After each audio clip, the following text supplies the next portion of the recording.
சரளமா வரும். உன்னை ஆண்டவர் நடத்துவார்னா சரளமா வரும். இதுல எதுவுமே வரல, ஒன்னே ஒண்ணுதான் வருது. அப்ப ஆண்டவர் இதுக்கான ஒரு உறவு வசனத்தை தயார்படுத்தி வைத்திருப்பார். வேதத்துல அநேக காரியங்கள் உண்டு. நம்ம ஆராயிறப்பதான் அதனுடைய விஷயம் எல்லாம் தெரிய வரும். அதே மாதிரி 1 யோவான் 1:8 கலாசிஸ்டர் வாசிங்க. நமக்கு தாவும் இல்லை என்போமானால் நம்மை நாமே வஞ்சிக்கிறவர்களாய் இருப்போம். சத்தியம் நமக்குள் இனாது. இந்த ஒரு வசனம் தாங்க நம்மை நாமே என்றதுக்கு ஒரு உறவா இருக்குது. அதுல இருந்து பார்த்தா இந்த 2 தான் இருக்குது, மற்ற எதுவுமே இல்லை. ஆனா ஆண்டவர் எனக்கு அற்புதமா வெளிப்படுத்தினார். நம்ம பார்க்க போறது ஒரு 4 பேருடைய காரியம். அந்த 4 பேர் யார் யாருன்னா யோபு, ஆபிரகாம், நோவா, யோசுவா. இவங்களை பத்தி எல்லாமே தெரியும். என்ன மறுபடியும் இதே வருது அப்படின்னு. ஆனாலும் இதுல இருக்கிற ரகசியம் நிறைய விஷயம் இருக்குதுங்க. இப்ப நான் கொடுத்துருக்கல உங்களுக்கு வசனம், அதை தயாரா இருந்தா நான் சொல்றப்ப டைமே இருக்கக்கூடாது. அதுதான் நான் உங்க கையில முன்னாடி கொடுத்துருக்கேன். நீங்க அந்த ஸ்டேஜை கரெக்டா வச்சுங்க. அப்ப நான் சொல்லிட்டு திரும்ப நாளை வாசிக்கிற மாதிரி இருக்கக்கூடாது. அதனால எல்லாரும் ரெடியா வச்சுங்க. அடுத்ததான் இயேசு மணி சிஸ்டர் வாசிக்கலாம்.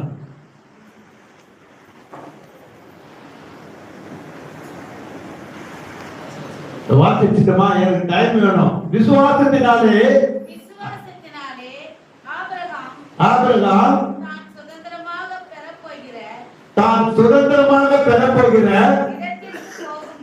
இடத்திற்கு போகும்படி அழைக்கப்பட்ட போது கீழ்ப்படிந்து நான் போகும் இடம் என்னதென்று அறியாமல் புறப்பட்டான். இதுக்கு மேல பாருங்க, விசுவாசத்தினாலே ஆபிரகாம் தான் சுதந்திரமாக பெறப்போகிற.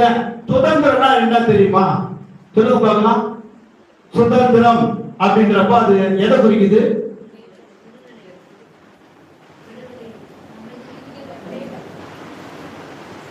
எல்லாருமே கரெக்டா தான் சொல்லிட்டு வரீங்க. சுதந்திரம் அப்படின்றதுன்னா நம்மளாம் முடிவு எடுத்துக்கலாம். நமக்கு ஒரு அதிகாரம் கொடுக்கப்பட்டது. அந்த மாதிரி தேசத்தை ஆண்டவர் சொல்றாரு அந்த வார்த்தையை. ஆனா ஆபிரகாமுக்கு தெரியல. ஆனா போற இடம் இன்னதென்று அறியாமல் போனான். அப்போ தன்னை நிதானிக்கிறவனா அந்த இடத்துல வெளிப்படுது. அவனை நிதானித்துக் கொள்ளுகிறான். ஆண்டவருடைய வார்த்தைக்கு கீழ்ப்படுகிறான். ஆண்டவர் சொல்லுகிற கட்டளைக்கு கீழ்ப்படிந்து அந்த நிதானத்தை குறித்து அவன் கடைபிடிப்பதனாலே அவனுக்கு இப்படிப்பட்ட ஒரு ஆசீர்வாதம் இருக்கு. பின்னாடி அவங்களுடைய காரியத்தை எல்லாம் பார்க்கலாம். இந்த நம்மை நாமே நிதானித்து அறிந்தால் நாம் நியாயம் தீர்க்கப்படும். நிதானத்துக்கு ஒரு எல்லாம் பழைய காலத்தால் உங்களுக்கு தெரியுங்க. கழனியில இருந்தவங்களுக்கு விறகு மேல போகும். போயிட்டே இருக்கிறப்போ அது சாதாரண போயிட்டே இருக்கலாம். அந்த சத்த இருக்கும், ஒரு மாதிரி சேரு. அந்த இடத்துல கொஞ்சம் இடைவெளி இருக்கும். அந்த இடைவெளியில நம்ம எப்படி போவோம் அப்படின்னா, இஷ்டத்துக்கு போக கூடாது. போனா சேரு சகதியமா அந்த பள்ளத்துல விழுந்துருவோம். இந்த மாதிரி தாங்க நம்முடைய வாழ்க்கை. நம்ம வாழ்க்கையில ஒரு நிதானம் தேவை. அந்த நிதானத்தை அறிந்து ஆண்டவருடைய கட்டளைக்கு கீழ்ப்படுகிற போது நம்மை நியாயம் தீர்க்க ஆண்டவர் வல்லவராய் இருக்கிறார். அப்படிதான் இந்த 4 பேரையும் ஆண்டவர் நியாயம் தீர்த்தாரு. எனக்கு இந்த வாக்குல மறந்துருக்கு. நான் எவ்வளவு நேரம் பேசணும் பேசிட்டே இருப்பேன். நீங்க கேட்டுட்டே இருக்கணும். எல்லாமே தயாரா தானே இருக்கிறீங்க. நான் கொடுத்த அந்த சின்ன சின்ன சீட்ல இப்போ நம்முடைய தலைப்பை கூட நான் முன்னாடியே சொல்லிட பாருங்க. நம்மை நாமே நிதானிக்கிறது 1, 2வது பயப்படுறது, 3வது பொறுமையோட காத்திருக்கிறது. இதை குறிச்சுதான் நான் பேச போறேன். 5 தலைப்பு எடுத்தேன். வேணாம், நம்ம ஜனங்க கேட்ட வசதி இருக்குதான். நம்ம வார்த்தையை எப்ப பாரு கேட்கிறோம். இந்த கடைசி வருஷத்துல, இந்த வருஷம் 2024ல நமக்கு ஒரு வளையம். நம்மை பாதுகாத்த ஆண்டவர் எதை வச்சு நம்மளை பாதுகாத்த சொல்லி இந்த வருஷத்தை எதை வச்சு நம்மளை காப்பாத்தினாரு, பாதுகாத்தாரு? கரெக்டா தான் சொல்றீங்க. அப்படியா தருகிறீ? கர்த்தர் சுற்றிலும் அக்னி மதிலா இருந்து நடுவிலே மகிமையா இருப்பேன். நம்மை சுற்றி அக்னிமயமான எல்லாத்தையும் நம்ம சுற்றி வச்சுட்டாரு. அப்ப எதுவுமே நம்மளை அண்டாது. இந்த வருஷம் என்னை அப்படி போஷித்தார் ஆண்டவர். அற்புதமா, மிக நேர்த்தியாக, நான் சொல்ல முடியாத அளவுக்கு ஆசீர்வாதமா வருகிற ஆண்டையும் அப்படியே செய்வார். எனக்கும் சபை மக்களுக்கும். கர்த்தர் பெரியவர், பெரிய காரியங்களை செய்ய வல்லவர். ஆனால் நான் சொல்றேன், இந்த வார்த்தையை நீங்க பட்டு பட்டு படிக்கணும். அடுத்தது அஸ்வினி படிமா. யோபு வசனத்தை சொல்லிட்டு படிக்குமா. அப்பதான் எல்லாருக்குமே தெரியும். வாசிங்க.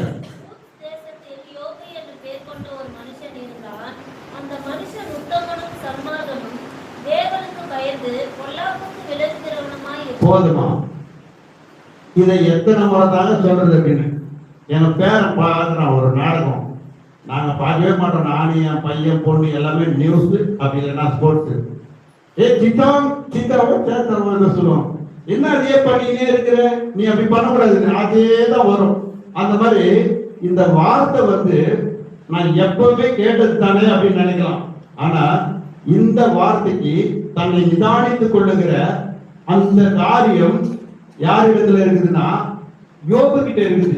யோபு குறிச்சு நிறைய காரியம் இருக்குது, நிறைய பேசியிருப்பாங்க, அவர் இப்படி இருந்தாரு அப்படி இருந்தாரு. ஆனா நான் வந்து இதை ஆராய்ச்சி எடுக்கிறப்போ ஆண்டவர் இவங்க கிட்ட பேசு அப்படின்னு பல விளக்கத்தை கொடுத்திருக்கிறார். அதை பின்னாடி நம்ம பார்ப்போம்.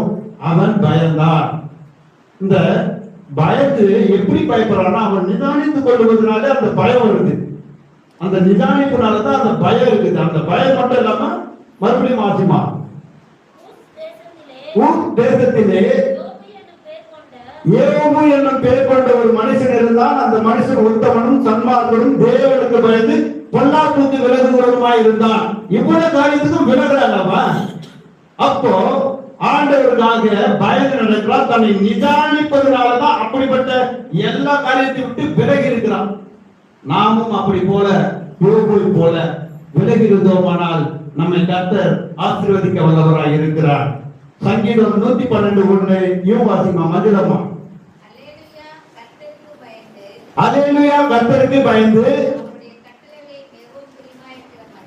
அவர் கட்டளைகளில் மிகவும் பிரியமாய் இருக்கிற மனுஷன் பாக்கியவான். அவர் கட்டளைக்கு பிரியமா இருக்க. இந்த யோபு பாருங்க, அவருடைய பின்னாடி இதெல்லாம் இப்பயே பேசமானா, அவர் பயந்தாரு, அப்படி இருந்தாரு, இந்த வசனத்தின்படி அவர் நடந்தாரு. நிறைய காரியத்தை நான் சொல்ல வேண்டியது இருக்குது. ஆனால் அந்த இடத்துக்கு என்ட்ரி ஆகிட்டு அப்புறமா வரேன். அடுத்தது வந்து வயலட் சிஸ்டர் வாசிங்க. சங்கீதம் 128:1. கர்த்தருக்கு பயந்து பாருங்க. ஏன்னா இந்த வசனத்தை எல்லா டைமும் கேட்டிருந்தா இருக்கிறீங்க. இந்த நிதானிக்கணும்னாவே பயம் வரணுங்க. இந்த தலைப்புக்குரிய ஒரு ஒற்றுமையான ஒரு வசனம் எதுன்னா அந்த பயம் தான். அந்த பயம் எதெல்லாம் இருக்கணும்னா நம்முடைய வாழ்க்கையில இருக்கணும். இந்த நம்மை நாமே நிதானித்து அறிதல்ன்றது நம்முடைய வாழ்க்கையில என்னென்ன குறைவுகள், என்னென்ன காரியத்துல நம்ம ஆண்டவருக்கு பிரியமில்லாத நடக்கிறோம், நம்ம இது நடக்கிறது சரிதானா, இந்த பாதை செவ்வையானது தானா, இந்த பாதையில நடந்தோம்னா நம்ம கரெக்டான போகுமா, அந்த பாதை குறித்தே சொல்லப்பட்ட ஒரு தலைப்பு தான் அது. நம்மை நாமே நிதானித்து அறிதல். அப்பதான் நம்ம நியாயத்திற்கு போடுவோம். என்னென்ன காரியத்துக்காக? நம்ம சபையில எவ்வளவோ பேர் இருக்காங்க விசாரிக்கும்படியான ஒரு குறைவோட, தெரியுமா? எல்லாருக்குமே தெரியும். இந்த சபையில நான் எல்லாருக்கிட்டையும் நல்லா பேசுவேன், நல்லா பழகுவேன். எப்படின்னா அவங்கவுங்கள விசாரிப்பேன். அந்த விசாரிப்பு தன்மை குறைவா இருக்குது. இந்த இடத்துல நம்ம வருகிற வருஷத்துல நம்ம சபையில இருக்கிற குறையை நிறைவாக்கும் போது நம்மை கர்த்தர் ஆசீர்வதிப்பார், நம்முடைய குடும்பத்தை கர்த்தர் ஆசீர்வதிப்பார். இவங்கெல்லாம் நான் சொன்ன 4 பேருடைய குடும்பம் மட்டும் இல்ல, மற்றவங்களையும் ஆசீர்வதித்திருக்காங்க. தெரியல, எல்லாருக்குமே இந்த கதைக்கு தெரியும். அப்படிப்பட்ட ஒரு ஆசீர்வாதத்தை பெற்றுக்கொண்ட இவர்கள் ஆண்டவர் கொடுத்திருக்கிறார் என்றால் உன்னையும் என்னையும் கர்த்தர் அப்படியே ஆசீர்வதிக்க வல்லவராய் இருக்கிறார். ஆமென், ஆமென். கர்த்தர் பாருங்க, இந்த 4 பேருடைய காரியம் லேசானதே கிடையாதுங்க. ஆண்டவருக்கு தன்னை சார்ந்து கொண்டார்கள், தன்னை ஐக்கியப்படுத்திக் கொண்டார்கள், தன்னை நிதானித்து அவர் சொல்லுகிற வார்த்தைக்கு கீழ்ப்படிந்தார்கள். அப்படி கீழ்ப்படுகிற போது அந்த குடும்பங்கள் ஆசீர்வதித்தது. வாசிங்க. நீதிமொழிகள் 8:32. ஆதலால் பிள்ளைகளே எனக்கு செவி கொடுங்கள். காத்து நடக்கிறவர்கள் பாக்கியவான்கள். பாருங்க அந்த வழி, இந்த வழிகளை குறித்து வருது பாருங்க. நம்மை நாமே நிதானித்து அறிந்தால் நியாயம் தீர்க்கப்படும்ன்றதுக்கு இதெல்லாம் வழியில போற வழி. வழினா சாதாரணமா போற ரோடு இல்ல, நம்முடைய நடக்கையை தான் ஒரு வழியாக குறிக்கிறது. இந்த இடத்துல நம்முடைய வழி போகிற இடம் நல்லது தானா, இது சரிதானான்னு. ஏன்னா இந்த இடத்துல நின்று பேசுறதுக்கே எனக்கு தகுதி இல்லைன்னு இன்னையெல்லாம் நான் அழுதேன். ஃபுல் ஃபீட்ல இருந்து சொல்றேன். நான் இன்னும் என்னுடைய குடும்பத்துக்காக நான் அநேக இழப்புகளை ஏற்படுத்தினேன். ஆண்டவரே, இனி இப்படிதான் இருக்கணும், இப்படிதான் வாழணும் ஆண்டவரே, நம்ம சபை மக்களுக்காக என்ன பண்ணணும், நான் பண்ண போறோம் அப்படின்னு தான் நான் நினைச்சிருக்கிறேன். அப்படிப்பட்ட ஒரு ஒப்பு கொடுத்தது இந்த கடைசி நாளிலே நான் ஒப்பு கொடுத்தேன். அதே போல ஒவ்வொருவரும் ஒரு காரியத்தை ஒப்பு கொடுத்திருப்பீங்க. ஐயா 2 நாள் மெசேஜ் கொடுத்தாரு, எனக்கு அப்படியே ஆடி போச்சு. ஜெம்னா கூட போற வழியில சொல்லுது, இந்த மாதிரியான ஒரு மெசேஜை நம்ம மிஸ் பண்ணிட்டு இருப்போமே. அப்படி நான் பேச வேண்டிய காரியத்தை எல்லாருமே பேசிட்டீங்க. நான் எதை பேசுறதுன்னு தெரியல. ஆனாலும் ஆண்டவர் பெரியவர். ஆண்டவர் ஒரு வார்த்தையை கொண்டு 1000 கருத்துக்களை சொல்லக்கூடிய வல்லமையை நமக்கு தருவார். அப்படிதான் ஐயா ஒரு வசனத்தை எடுப்பாரு, அந்த 1 மணி நேரமா பேசிடுவாரு. ஐயா டைம் போறதே தெரியல.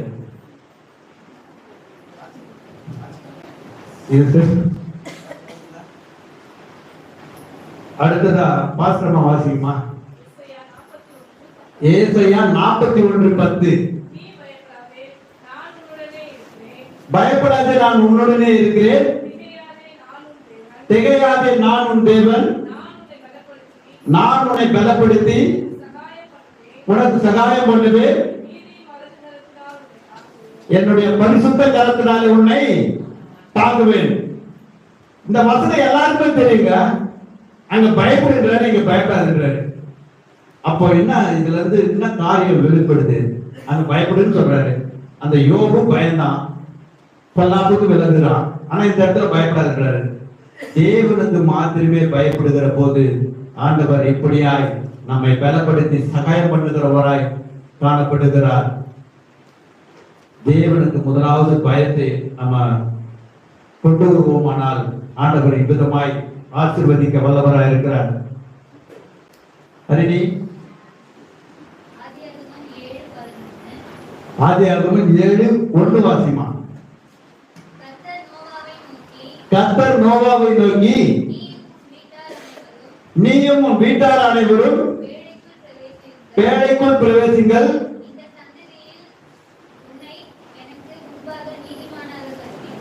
பாருங்க, இந்த சந்ததியில் உன்னை எனக்கு நீதிமானாக கண்டேன். அந்த காலகட்டத்துல நம்முடைய ஆண்டவர் அவன் போய் தேடி போலங்க. அவன் தேடி போனானா? ஆண்டவர் அவனுக்கு சொல்றாரு, இந்த சந்ததியில் உன்னை நீதிமானாக கண்டேன். ஒரு பேழையை உருவாக்க அதுக்குள்ளே சோடுதோடாய் உன்னுடைய குடும்பத்துல எல்லாரையும் கொண்டு போய் சேருன்னு. அப்படியே கீழ்ப்படிந்தான். அவன் நிதானித்ததுனாலதான் இப்படிப்பட்ட ஒரு பேழையை உருவாக்கவே யாராவது செய்வாங்களா? இதை நம்புவாங்களா? இப்படி வரும்ட்டு. ஆனாலும் தன்னை நிதானித்துக் கொண்டபடினாலே இவ்வளவு பெரிய ஒரு ஐக்கியத்தை உண்டு பண்ணி அவனுடைய சந்ததியை அடைத்துக் கொண்டு மற்ற எல்லா மிருக ஜீவன்களையும் ஊர்வன பரப்பர எல்லாவற்றையும் தன்னுடைய கட்டுப்பாட்டிலே வைத்து அந்த சந்ததியை பெருக செய்த நோவாவுக்கு ஆண்டவரே இறங்கி வந்தார். அது போலதான் ஐயா பேசினாரு. ஆண்டவர் நம்மை தேடி வருகிற நம்ம அவர்கிட்ட போவோமா? போகணும், நம்ம ஒப்பு கொடுக்க வேண்டும். அப்படிப்பட்ட நோவா அவருடைய காலங்கள் எல்லாம் நான் சொல்றேன். இப்போ கடைசியா பேச போறது ரொம்ப ஒரு நெருக்கமான வார்த்தை, ஐக்கியமான வார்த்தை, நம்மை புடமிடுகிற வார்த்தை.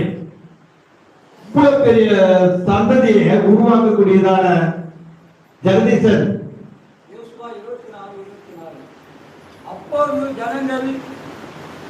அப்போது ஜனங்கள் யோசுவாவை நோக்கி, நம்முடைய தேவனாகி கர்த்தரையே சேமித்து ஒரு சத்தியத்தை கீழ்ப்படிவோம் என்றார்கள். யார் சொல்றது? யார் சொல்றது? படிச்சவங்க தான் சொல்லணும். இப்போ வேதத்தை படிச்ச நீ தான் அந்த பேஜில் இருக்கிற சொல்லு. அப்பொழுது ஜனங்கள் யோசுவாவை நோக்கி நம்முடைய தேவனாகிய கர்த்தரையே சேவித்து அவர் சத்தத்திற்கு கீழ்ப்படிவோம் என்றார்கள். யோசுவா மோசேவை நடத்தின ஆண்டவர், அடுத்தது யோசுவா நடத்துறார். அப்ப அந்த யோசுவா கூட இருக்கிற ஜனங்க நான் சொல்றதுன்னா இவரையே சேவிப்போம், இவரையே நம்முடைய வாழ்க்கையில முன்னிறுத்தோன்றாங்க.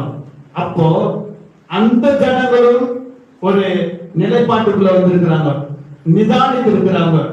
இந்த யோசுவாவும் ஆண்டவருடைய வார்த்தைக்கு கீழ்ப்படிந்து நடப்பதனாலதான், அந்த நிதானிப்பு இருப்பதனாலதான் கர்த்தர் அவர்களை விதமாக ஆசீர்வதிக்க கூடிய ஒரு ஜனங்கள் அந்த இடத்துல இருந்தாங்க. பாருங்க, யோசுவாவும் ஒரு நல்ல ஒரு மனுஷனா காணப்படுது. நம்ம யாரை குறிச்சு பார்த்திருக்கிறோம் இப்ப இதுவரை?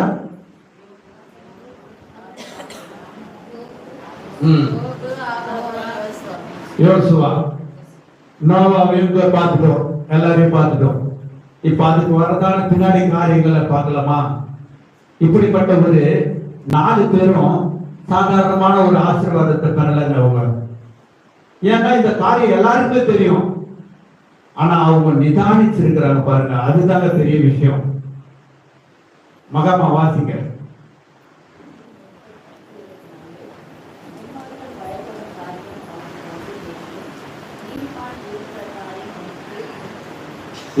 இந்த வசனம் எப்படின்னா, ஐயா ஜனவரி 29, 2023 பேசப்பட்ட ஒரு வார்த்தை. ஐயா நீங்க 2023 ஜனவரி 29 பேசின ஒரு வார்த்தையில ஒரு சின்ன ஒரு வசனம் தான் இது. நான் மறுபடியும் உங்களுக்காக ரிமைண்ட் பண்றேன். துன்மார்க்கன் பயப்படும் காரியம் அவனுக்கு வந்து நேரிடும். ஏங்க அவனுக்கு வந்து நேரிடும்? அவன் பயப்படும் காரியம் வந்து நேரிடுமா? அடுத்தது பாருங்க, நீதிமான் விரும்புகிற காரியம் அவனுக்கு கொடுக்கப்படும். இதுல 2 பிரிவு இருக்குது. இந்த 2 பிரிவு திறந்து சொல்லுங்க பார்க்கலாம் யாராவது. துன்மார்க்கனுக்கு பயப்படும் காரியம் வந்து சேரும், நீதிமான்களுக்கு கேட்கிறது கொடுக்கப்படும். இதுக்கு என்ன அர்த்தம் இருக்கு? சத்தமா சொன்னாதான் எனக்கு கேட்க. நான் மைக் வச்சுட்டு இருக்கேன்.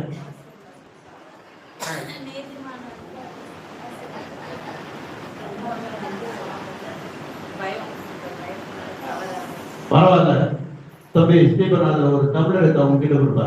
அது ஒரு டம்ளர் எடுத்து அவங்க கொடு. துன்மார்க்கன் செய்யற பாவத்துக்கு, ஐயோ நான் செய்த பாவத்துக்கு வருமே கவலைப்படுறது கட்டாயமா வந்துடும். ஆனா நீதிமான், ஆண்டவரே எனக்கு இது தேவை என்று கேட்கிற போது ஆண்டவர் கொடுக்க வல்லவராய் இருக்கிறார். இந்த வார்த்தையில ஒரே சென்டென்ஸ் மாதிரி தான் வரும், ஆனா பிரிவு 2ஆ இருக்கும். ஆண்டவர் நம்மை மாத்திரமே ஆசீர்வதிக்க வல்லவராய் இருக்கிறார். சகல ஜாதிகளை பார்க்கலும் உங்களை கீர்த்தியும் புகழ்ச்சியும் மகிமையுமாக வைப்பேன் என்று போன வருஷத்தினுடைய வாக்கு தத்துவம். அதுல இருந்து கடந்து வந்தோம். அதுல எனக்கு லேசான காரியங்கள் தான். ஆனா இந்த வருஷம் என்னை சுற்றி அக்னி மத்தியிலும் எரிந்து கொண்டிருப்பதனாலே, நான் அவருடைய மகிமையா இருக்கிற இடத்துல இருந்ததுனாலே எனக்கு உண்மையாவே கர்த்தர் பல ஆசீர்வாதங்களை இந்த வருஷத்துல கொடுத்தார். வருகிற வருடத்திலும் அப்படியாய் நம்ம சபை மக்களுக்கும் எனக்கும் கொடுப்பார் என்று நான் எப்பொழுதும் சமமாடி கொண்டிருக்கேன். இந்த வசனத்தை ஒரு நாள் கூட நான் மிஸ் பண்ணதே கிடையாதுங்க. கேட்டு பாருங்களேன், எங்க வீட்டுல ஒரு நாள் கூட நான் மிஸ் பண்ணதே இல்லை.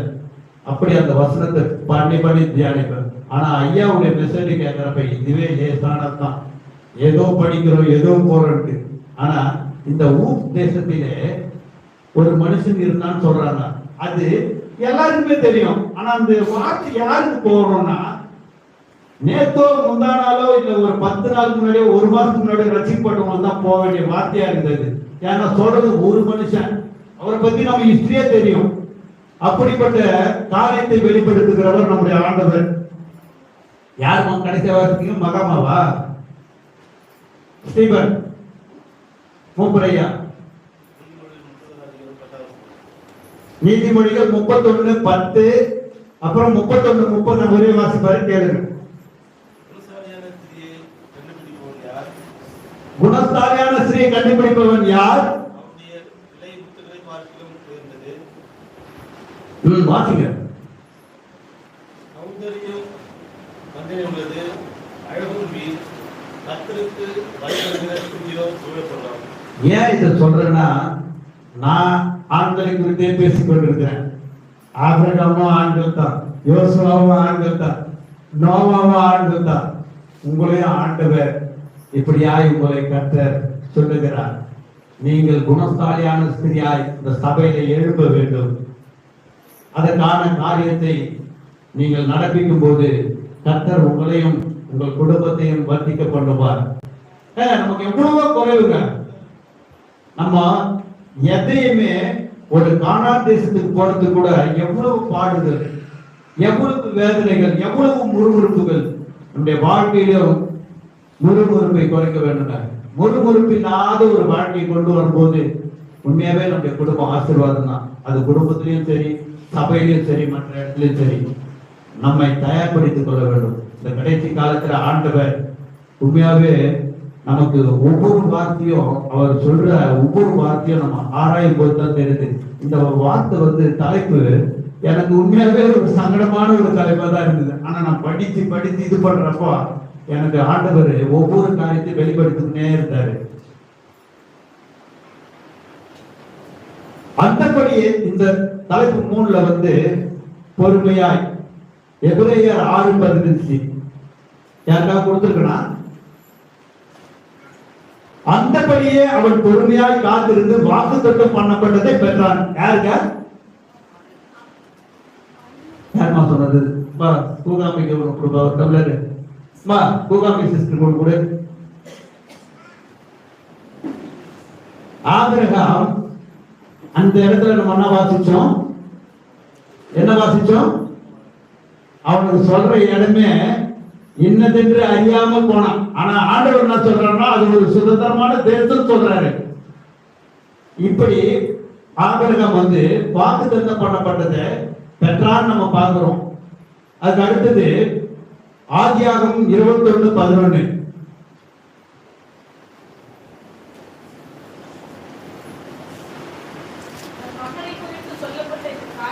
தன் மகனை குறித்து சொல்லப்பட்ட இந்த காரியம் ஆபிரகாமுக்கு மிகவும் துக்கமாய் இருந்தது. நான் வாசிக்கிறேன் பாருங்க. தன் மகனை குறித்து சொல்லப்பட்ட இந்த காரியம் ஆபிரகாமுக்கு மிகவும் சந்தோஷமாய் இருந்தது. சரியா? துக்கமாய் இருந்தது. கொடுத்துடலாமா பொண்ணு? ஒரே வீட்டுல 2 வேணாம். அவனுக்கு பாருங்க, அப்ப அந்த இடத்துல நம்ம எவ்வளவு பேர் சொல்லியிருப்பாங்க, பிள்ளையாண்ட வச்சாங்க, அது பண்ணாங்க, இது பண்ணாங்க, ஆடு இருந்ததுன்னு. ஆனா இந்த இடத்துல என்ன தெரியுதுன்னா, ஒரு நிதானம் தெரியுது. நிதானிக்கலன்னா நம்முடைய பிள்ளைய போய் கொடுக்குறப்ப அட போயா இந்த வசனமும் இந்த ஆண்டு வரும் அப்படின்ட்டு நம்ம புறந்தள்ளி இருப்போம். அந்த இடத்துல நிதானித்தான். தன்னை நிதானித்து அறிந்து கொண்டபடினாலே அவனுக்கு அந்த இடத்துல ஒரு நியாயம் கிடைச்சது.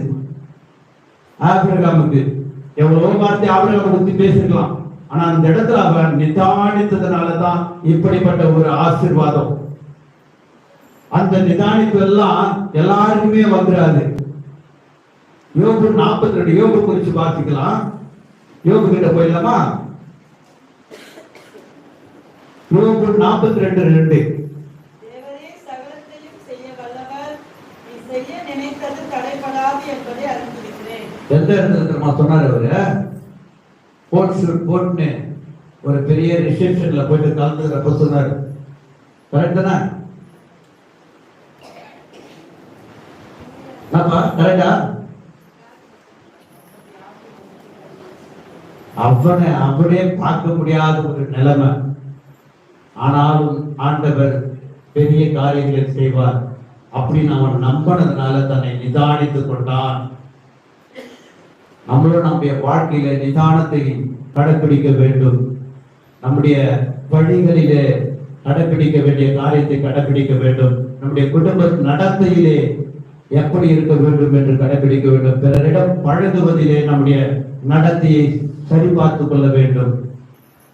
இந்த பாதை வழி இதெல்லாமே ஆண்டவருடைய வார்த்தையில நம்ம போற இடம் முள்ளுள்ள வழியா இருக்கக்கூடாது. நம்ம போற இடம் கரடு முள்ளா இருக்கக்கூடாது. ஆண்டவர் அதுக்குதான் அந்த ஆதியாகமத்துல எல்லாத்தையும் சரி பண்ணாரு. சகலத்தையும் படைத்தவர். இந்த ஜனங்களை உருவாக்குனதுனால மனஸ்தாபப்படுற நம்முடைய ஆண்டவர் யாருன்னா உங்களையும் என்னையும் படைத்ததுக்காக. அப்போ அப்படிப்பட்ட பாவத்துக்குள்ளாக நம்ம வாழ்ந்து கொண்டுதான் இருக்கிறோம். இந்த வார்த்தையை எப்போ கேட்டாலும் அதுல இருந்து ஒரு மாற்றமே வர்றதில்லை. நான் பேசுற இந்த ஒரு சில வசனங்கள்ல யாராவது ஒருத்தவங்களாவது தன்னை ஒப்பு கொடுக்கும் போது நிச்சயமாகவே உங்களுக்கு ஒரு விடுதலை இந்த நேரத்தில் நான் சொல்ல கடமைப்பட்டிருக்கிறேன். ஆதியாகமம் 9:1 பின்பு நோவாவையும் அவன் குமாரரையும் ஆசீர்வதித்து நீங்கள் பலுகி பெருகி பூமியை நிரப்புங்கள். யார பார்த்து சொல்றாரு? நோவாவை பார்த்து ஆண்டவர் சொல்றார்.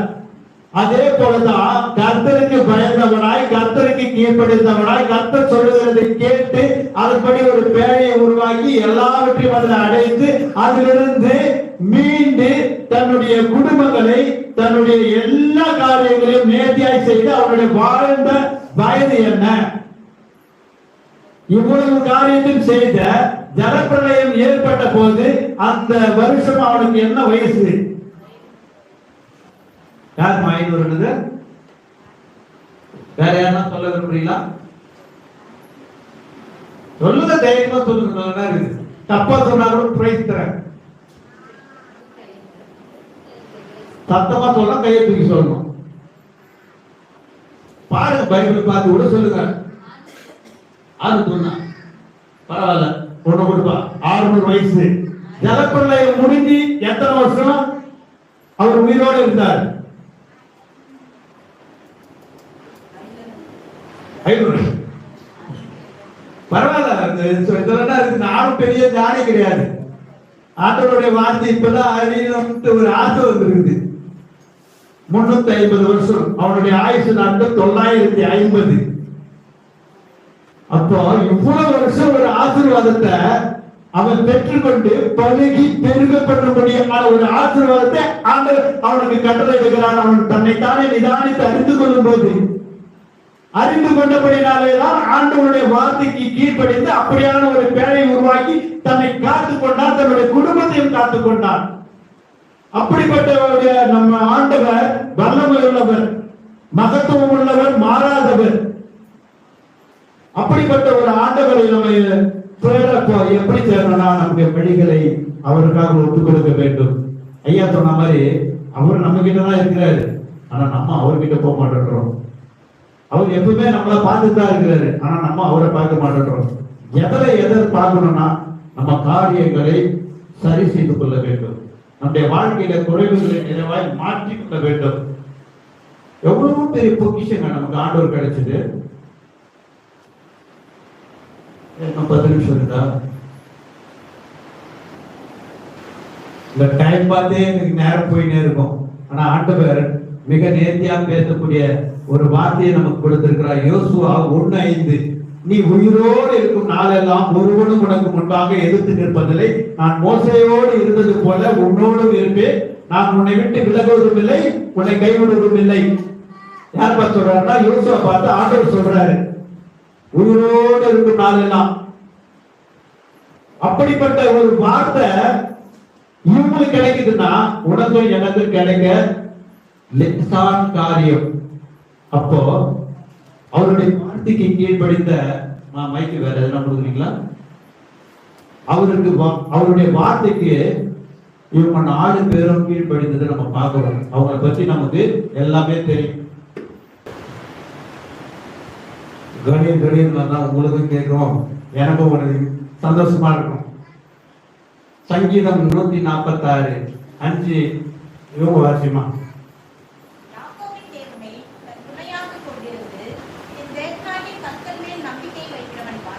போதும், 5 போதும். அதுக்கப்புறம் 7, 8, 9 வாசியமா. நீ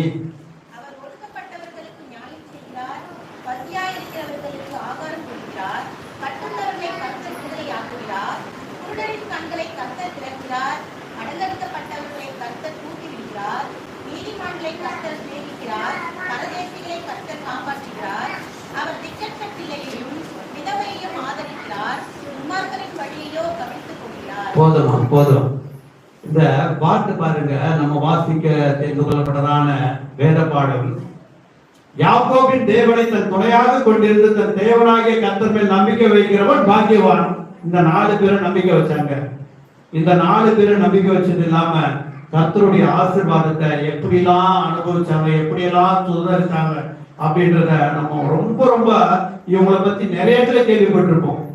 ஆனா அவங்க எல்லாமே நிதானிச்சிருக்கிறத பார்க்கலாங்க. நிதானிப்பு இல்லைன்னா, கர்த்தருக்கு பயம் இல்லைன்னா அதை கர்த்தருக்கு பயந்தாங்க, நிதானிச்சாங்க, பொறுமையா இருந்தாங்க. இந்த 3 தலைப்புக்குள்ளதான காரியத்தை அந்த 4 பேரை கடைபிடிச்சாங்க. அதனாலதான் கர்த்தருடைய ஆசீர்வாதம் அவர்களுக்கு தங்கண்டு மட்டும் இல்லாம அவர் ஆபிரகாமை கடற்கரை மணலை போலவும் வானத்து நட்சத்திரங்களை போலவும் ஆசீர்வதித்த என் ஆண்டவர், நோவாவை இத்தனை வருடங்கள் பருகி பெருக பண்ணும்படியாய் செய்த என் ஆண்டவர், யோபுவை முன்னிலைமை பார்க்கலும் பின்னிலைமை ஆசீர்வதித்த நம்முடைய ஆண்டவர் உன்னையும் என்னையும் இந்த நிலைமையிலிருந்து மாற்ற வல்லவராய் இருக்கிறார். ஆமென், ஹல்லேலூயா. கர்த்தர் பெரியவர் என்பதை நீங்கள் எப்பொழுதும் ருசித்துக் கொண்டே இருக்க வேண்டும். கர்த்தர் நன்மையான இவர்களை தருகிறவர். கர்த்தர் உங்களை வாழாக்காமல் தலையாக்குகிறவர், கீழாக்காமல் மேலாக்குகிறவர். நம் ஆண்டவர் பராக்கிரமசாலி, நம்முடைய தேவைகளை சந்திக்கிறவர். கர்த்தரை தேடுகிறவர்களுக்கோ ஒரு நன்மையும் குறைபடாது. நம்மளை பார்த்து அப்பப்ப சொல்லுவோம் பாருங்க, சோம்பேறியே நீ எறும்பினிடத்தில் போவதற்கு வழிகளை பார்த்து ஞானத்தை கற்றுக்கொள். நம்மளை பார்த்து அப்படி சொல்றாருங்க. நம்ம அப்படியேப்பட்ட ஆள் கிடையாது. இப்ப நான் பார்த்ததுல ஐயா சொல்லுவாரு, நிறைய பேரை தூங்காதீங்க தூங்கிக்கிறாங்கன்னு பார்ப்பாரு. நானும் சர்ச் பண்ணி பாக்குறேன், யாருமே தூங்கல. பரவாயில்ல, ரொம்ப சந்தோஷம். அப்போ நம்ம சோம்பேறியா இல்லாத சுறுசுறுப்பா அந்த எறும்பை போல பூமியிலே உங்களுக்கு பொக்கிஷங்களை சேர்த்து வைங்க. நாம் இங்கே பூச்சியும் துருவும் அவைகளை கெடுக்கும். பரலோகத்திலே உங்களுக்கு பொக்கிஷங்களை சேர்த்து வைங்க, அங்கே பூச்சியும் துருவும் அவைகளை கெடுக்கிறதும் இல்லை.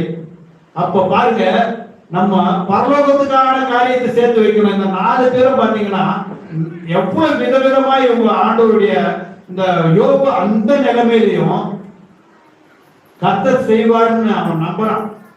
யாராவது நம்ப முடியுமா? அந்த அந்த இதுலயே 42லயே சிநேகிதனுக்காக ஜெபிக்கிறேன் நான், சொல்லுங்க.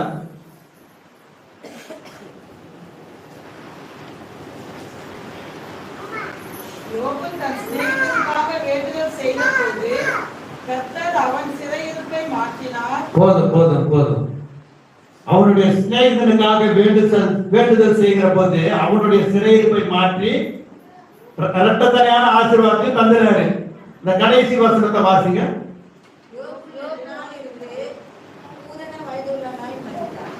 ஆமென், ஹல்லேலூயா. யோபு செத்த வயசு சொல்ல முடியுமா?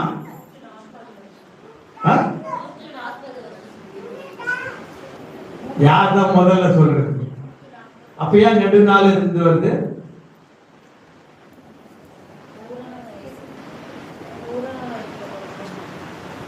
பூரண வயதுனா அதுல ஏதாவது புலி ஸ்டாப் இருக்கா? சரி, அடுத்தது போவோம். இப்படி ஒரு பூரண வயதுள்ளவனாய் இரட்டத்தனையான ஆசீர்வாதத்தோட அவனுக்கு வரும் அப்படின்றது யாராவது கூட நினைச்சு பார்த்துருப்பாங்க? கட்டின மனைவிய தூஷித்து சீவனை விடுற பாவி, எதுக்குற இந்த குழப்பம் அப்படின்ற மாதிரி ஒரு கேவலமா பேசினாங்க. ஆனாலும் அவனுடைய வைராக்கியம் அந்த சூழ்நிலைகளில் தன்னை நிதானித்துக் கொண்டபடியினாலே அவன் இப்படியாய் கர்த்தர் ஆசீர்வதித்தார். அவனுக்கு இப்படிப்பட்டதான ஒரு ஆசீர்வாதம் பூரண வயதுள்ளவனாய் மரித்தான் பார்க்கிறோம். அப்படிப்பட்ட வாழ்க்கையை நாமும் பெற்றுக்கொள்ள வேண்டும் என்றால் நம்முடைய குடும்பத்தாரும் நம்முடைய குடும்பத்தில் இருக்கிற ஒவ்வொருவரும் கர்த்தர் ஆசீர்வதிக்க வேண்டும் என்றால் ஒரு யோபுவை போல இல்லாட்டியும் அவருடைய சாயலில நம்ம போவோம், ஆனால் கர்த்தர் நம்மை ஆசீர்வதிப்பார். இப்போ இந்த கடைசி இடத்துக்கு வந்துட்டேன். இன்னும் 5 நிமிஷத்துல நான் முடிச்சிடுறேன். ஆபிரகாம் உயிரோடு இருந்த வருஷம் சொல்லுங்க. 175. பாருங்க, இவ்வளவு பெரிய ஆசீர்வாதம் ஆபிரகாமுக்கு கட்டளையிட்ட இடத்துக்கு இன்னதென்று அறியாம போனா தன்னுடைய பிள்ளையே ஒப்பு கொடுத்தான். ஆனாலும் ஆண்டவருடைய வார்த்தைக்கு கீழ்ப்படிந்தான். ஆண்டவருடைய வார்த்தையில நிதானித்திருந்தான். தன்னை தானே நிதானித்து அறிந்ததுனாலே அவனுக்கு இப்படிப்பட்டதான ஒரு நியாயம் கிடைச்சது. ஆண்டவர் அவனை கொண்டு பெரிய அற்புதங்களையும் ஆபிரகாமின் சந்ததியை பெருக பண்ணினார். இன்னும் வேதத்துல பார்க்கிறோம். மரித்தோரிலிருந்து எழுப்பின ஆண்டவரை விசுவாசித்தவனாலே நீதிமானாக்கப்பட்டான். நீதிமானாக எண்ணப்பட்டது. அதே போலதான் மரித்தோரிலிருந்து எழுப்பினவரை நீங்களும் நானும் விசுவாசிக்கிறதுனால நாமும் நீதிமான்களாக இந்த நேரத்தில் உங்களை சொல்ல கடமைப்பட்டிருக்கிறேன். ஆண்டவர் நம்மையும் நீதிமானாக தெரிந்து கொண்டிருக்கிறார். ஆனா அதே மத்திய 24 நீதிமான் ரட்சிக்கப்படுவதே அரிது இருக்குது. அப்போ அந்த அரிது அப்படின்னா நம்ம என்ன பண்ணணும்? அரிதுக்கு இடம் கொடுக்காம நம்மை பாதுகாத்துக் கொள்ள வேண்டும். வழிகளிலே நம்முடைய காரியங்களிலே பாதுகாத்துக் கொள்ள வேண்டும். நான் உங்களை ரெக்வஸ்டா கேட்டுக்கிறேன். இனிமே நம்ம சபையில இருக்கிற குறைவானவங்க, அதாவது நான் ஒத்துக்க மாட்டாங்க எனக்குன்னா அப்படின்ற மாதிரி, ஆனா ஒரு செயல்பாடு கூட விசாரிங்க. ஒரு பலவீனம் இருந்தாலும் அந்த குடும்பத்துல ஒரு சின்ன பிரச்சனை இருந்தாலும் எல்லாவற்றையும் விசாரிக்கும் போது நம்முடைய வாழ்க்கையிலே அந்த நிதானம் நமக்குள்ளாக வரும். அந்த நிதானம் வரும்போது நம்மை கர்த்தர் ஆசீர்வதிப்பார். இன்னொருத்தவங்களுக்காக வேண்டுதல் செஞ்சான். சிநேகிதனுக்காக யோபு, அவன் சிறையிருப்பு மாறிச்சு. நம்முடைய வாழ்க்கையில சிறையிருப்பு இருக்குமானால் நீங்கள் மற்றவர்களை விசாரிக்கும் போது நம்முடைய சிறையிருப்பை மாற்றி ஆண்டவர் நம்மை ஆசீர்வதிக்க வல்லவராக இருக்கிறார். நல்ல பதிலாம் அருமையா சொல்லிடுறாங்க. நோவா ஆதியாகமம் 9:29 உங்களுக்கு படிக்கிற மாதிரியே சொல்லிடுறாங்க. ஆதியாகமம் 9:29.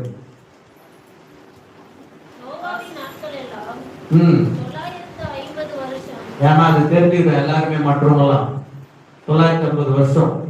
அப்போ 600 வருஷத்துக்கு அப்புறம் அவங்க உயிரோடு இருந்தது 350 வருஷம்.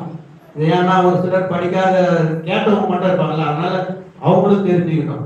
இப்படியாய் ஆண்டவர் நோவாவையும் அந்த குடும்பத்தையும் ஆசீர்வதித்தார்னு பார்த்தோம்.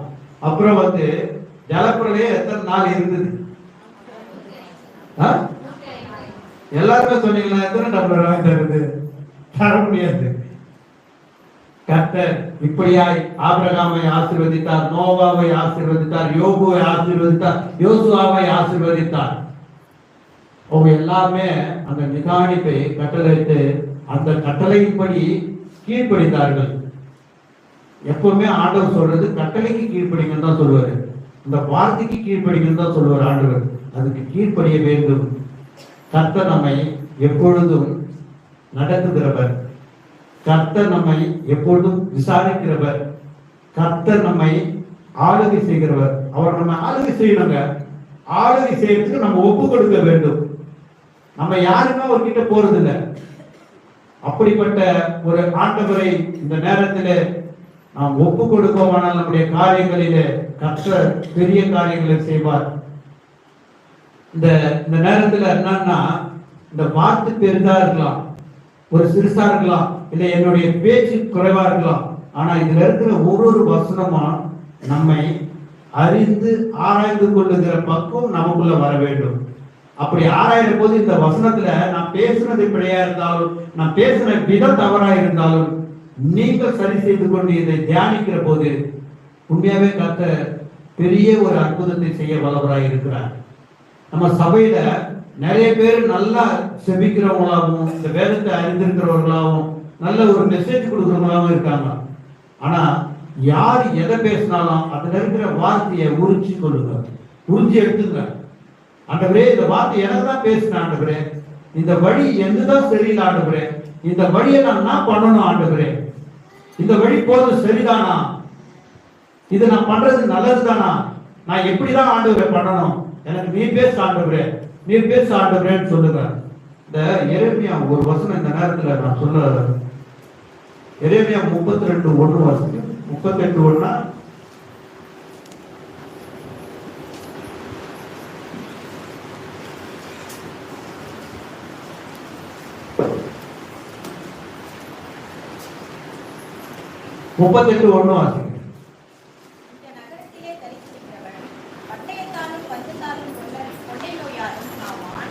போதுமா போதுமா. இந்த என்ன சொல்லி இருந்தது? சாதாரண வசனமா இல்லை. இதை கேட்கிறப்ப பயமா இருக்கு. இந்த வார்த்தை எப்ப கிடைச்சதுன்னா, எனக்கு என் பையன் 4 வயசு 3.5 வயசு 3.5 வயசு இருக்கிறப்ப இந்த வார்த்தை நான் ரொம்ப ஆண்டவருக்குள்ள நெருங்கி பார்ப்போம். இப்பதாங்க உண்மையாவே நான் அழறேன்னா ஏன் அழறேன், நான் சரியில்லைன்னு அர்த்தம். இந்த ஃபுல்ஃபில்னு சொல்றேன். ஆண்டவருக்கு நான் உண்மையான ஒரு இடத்தை தரலன்னு அர்த்தம். இந்த வார்த்தை மறுபடியும் அந்த ஒரு சென்டென்ஸ் மட்டும் படிமா. இந்த நகரத்திலே பட்டயத்தாலும் பஞ்சத்தாலும் கொள்ளை நோயாலும் சாவான். போதுங்க. இந்த வார்த்தை நான் எப்படி ஆண்டவர்கிட்ட கேட்டேன்னா, அப்பெல்லாம் வந்து ஒரு இதுவா இருக்கும், பகுத்தறிவு இல்லாத ஒரு இப்படி மூடிக்கினேன். ஆண்டவரே இந்த வார்த்தையை பேச ஆண்டவரே, இந்த வார்த்தையை பேச ஆண்டவரேன்னு ஜெபம் பண்ணிட்டு இப்படி கையை விட்டு இருப்பேன். அதுல வந்து இந்த பகுதி பேசணும்ட்டு நல்லா ஃபுல்லாவே படிப்பேன் அப்பெல்லாம். ஆனா பழகவே மாட்டான்ட்டு நரகிலி சொல்லிட்டாரு, ட்ரிபிள் கேட்ல சொல்லிட்டாங்க, எல்லா இடத்துலயும் சொல்லிட்டாங்க. கிடைக்கிறத குத்துருங்க. வீட்டுல கலந்து வச்சிருந்தேன். ஏன்னா இந்த நேரத்துல அந்த சாட்சி நான் சொல்றேன். இதை வந்து கட்டாயம் சொல்லணும். ஏன்னா நான் நிறைய பேருக்கு சொல்லியிருக்கிறேன் இந்த வார்த்தையை. இன்னும் புதுசா இருக்கிறவங்க இந்த வார்த்தை கேளுங்க. இந்த வசனத்தை நான் எப்படி கேட்டேன்னா, ஆண்டவரே நீ பேசும் அப்படின்னு இந்த பகுதி ஃபுல்லா பேசணும் ஆண்டவரே இந்த வார்த்தை குறித்து அப்படின்னு இந்த பையனை குறித்து. அதுக்கப்புறம் என்ன செஞ்சு தனவட்டில் இருக்கு ஒரு திமிரு, ஒரு வைராக்கியம். ஆனா ஆண்டவர் கிட்ட அவ்வளவு நெருக்கத்துல இருந்தேன் அந்த டைம்ல. அப்போ ஆண்டவரே எனக்கு 1ல இருந்து 10க்குள்ள பேச ஆண்டவர். திரும்பவும் ஒரு திமிரு, 5க்குள்ள பேசுனேன். அதுக்கும் மேல ஒரு திமிரு. முதல் வசனத்திலே பேசுற ஆண்டவரேன்னு கேட்டேன். அந்த முதல் வசனம் ஏதாவது ஒரு பேப்பர்ல ஆரம்பிச்சா தலைப்பு முனையில இருந்தா ஆரம்பிப்பாங்க. ஆனா சாவு கனடா போயிடுச்சு. என்னென்ன பேஜ்ல படிங்க, 976 படிங்க. போதும். இது இந்த வசனம் படிச்சு ஜெபிக்கிறப்ப எங்களுடைய கண்ணில் எனக்கு ஜெபினாங்க சார சாரையா கொட்டுது. பாத்பெட்ல தான் இருந்தோம், கொட்டுது. அப்படி ஆண்டவர் பாருங்க, ஒரு சின்ன வார்த்தை அந்த சைடு சாவான், இந்த சைடு பிழைப்பான். கர்த்தர் நம்ம அப்படி பண்ணக்கூடிய ஒரு வல்லமையுள்ள தேவன் நம்ம கிட்ட இருக்கிறார். அவர்கிட்ட அந்த அளவுக்கு நெருங்கி நான் ஜெபம் பண்ணுவேன், பயங்கரமா பண்ணுவேன். அங்கங்க டாம்பிச்சு விட போவேன். எந்த இடத்துல பிரேயரா இருந்தாலும் கலந்துப்பேன். ஆண்டவரை சார்ந்து மட்டும் தான் இருப்பேன் அந்த டைம்ல. அப்படி இருக்கிறப்ப என்ன எப்படி எல்லாம் பண்ணிருக்காரு. ஒரு சலனம் வரும், ஒரு துக்கம் வரும், ஒரு வேதனை வரும், ஒரு இழப்பு வரும். ஆனாலும் நம்மை கைவிடாது இருக்கிறவர் நம்முடைய ஆண்டவர். அப்போ எங்க மாமனார் வந்து பெரிய வயலட்டை கட்டலாம். சின்ன மாமனார் சண்டை போட்டுன்னு அங்கே எங்க வீட்டுல வந்துட்டாரு. வந்துட்டு இங்கதான் சாப்பிடுவாரு. அப்போ இவன் படுத்த படிக்கதான் என் பையன். அப்போ அந்த இடத்துல சூசைட் பண்ணினாரு. நாங்க எல்லாருமே இவனை விட்டுட்டு போயிட்டோம். இவன் தான் நடக்க மாட்டாங்க, எதுவும் பண்ண மாட்டாங்கன்ட்டு போயிட்டோம். அப்போ போறப்போ அந்த இடத்துல சூசைட் பண்ணிட்டு இருக்கிறதுல இவன் வந்தான். நடந்தே வந்துட்டான். நடக்கவே முடியாது இருந்தவன் நடந்தே வந்தான். கர்த்தர் பெரிய காரியங்களை எங்கள் குடும்பத்தில் செய்தார். அப்படி இருக்கிற போது, அவருக்கு நான் பயந்து நடக்கிற போது, அவரை அண்டி கொண்ட போது, நான் அவரை தேடின போது, அதே போல நம்முடைய வாழ்க்கையிலும் கர்த்தரை அவர் வராத நாம போறவங்களா இருந்தோமானால் கர்த்தர் நம்மை நாமே நிதானித்து அறிந்து அவர் நியாயத்திற்குரிய ஒரு காரியத்தை நம்முடைய குடும்பத்திலும் ஒவ்வொருவருக்கும் இந்த இடத்துல வந்திருக்கிறவர்களுக்கு அநேக தேவைகள் உண்டு. ஆனா சொல்ல முடியாத காரியமா கூட இருக்கும். அந்த காரியங்கள் எல்லாம் இந்த கடைசி நாளிலே, இந்த கடைசி ஒரு சில நிமிடங்களிலே நீங்கள் ஒப்பு கொடுப்பீர்களானால் கர்த்தர் உங்களை ஆசீர்வதிக்க வல்லவராய் இருக்கிறார். இந்த தலைப்பை ஒரு லைனா சொல்லுங்க பார்க்கலாம். ஃபர்ஸ்ட் தலைப்புன்னா சத்தமா சொல்லுங்க, அப்பதான் எனக்கு கேட்கும். அப்படி சொல்லுங்க. நம்மை நாமே நிதானித்து அறிந்தால் நியாயம் தீர்க்கப்படும். இரண்டாவது தலைப்பு பயப்படணும். கர்த்தருக்கு பயப்படுகிறதே ஞானத்தின் ஆரம்பம். கர்த்தருக்கு பயந்தாதாங்க நம்முடைய வாழ்க்கையை ஒரு செழிப்பை காண முடியும். அந்த பயம் நம்மை பற்றி கொள்ள வேண்டும். அந்த பயத்தோடு இருந்தோம்னா நம்ம மற்ற காரியத்துக்கு போக மாட்டோம், வழியை மாற்றி போக மாட்டோம், நேரான வழியை கடந்து சொல்லுவோம். அப்படிப்பட்ட மூணாவது தலைப்பு சொன்னாங்க கரெக்டா. பொறுமையா காத்திருந்ததுனால நோவாவை கர்த்தர் ஆசீர்வதித்தார், யோபுவை ஆசீர்வதித்தார், ஆபிரகாமை ஆசீர்வதித்தார், யோசுவாவை ஆசீர்வதித்தார். இப்படிப்பட்ட ஒரு 30 ஒரு 3 நிமிஷம் பாருங்க. Last 2 minutes. ஒரு 38 வருஷம் உள்ள ஒரு வியாதிஸ்தர், அவனை ஆண்டவர் சுகப்படுத்துறார். சுகப்படுத்தி அவனை எங்க பாக்குறாரு? 38 வருஷமா யாருமே ஒண்ணுமே பண்ண முடியாத, அவங்க வியாதி சுகமாவாத சுகப்படுத்துற அவனுக்கு சுகப்படுத்துறார் ஆண்டவர். அவனை எங்க பாக்குறாரு?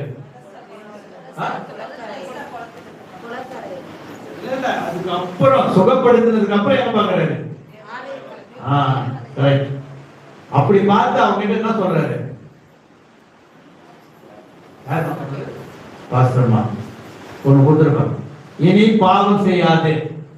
பாவம் ஒரு பிரதான ஒரு இலக்கா இருக்கிறது. நம்முடைய பைபிள் படி பார்த்தா எல்லாத்துக்கும் நம்ம விலக்கி நம்மை காத்து கொள்ளும் போது கர்த்தர் அவனை சுகப்படுத்தினார். 38 வருஷமா காத்துக்கிறான். அவன் ஒரு பாவிதான்.